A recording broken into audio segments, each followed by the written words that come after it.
അസരമുള്ള മലർ പോലെ പുഞ്ചിരിക്കും ബിസ്മി മോളെ. Happy birthday നാളിലിന്ന് സന്തോഷിക്കും സുദിനമാണ്.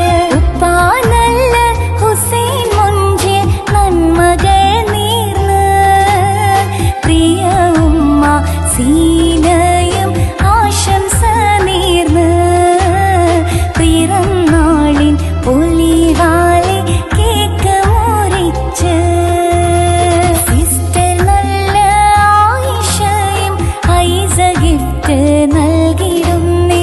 ഷിഫാനയും റിസാനയും ആശംസകൾ പകർ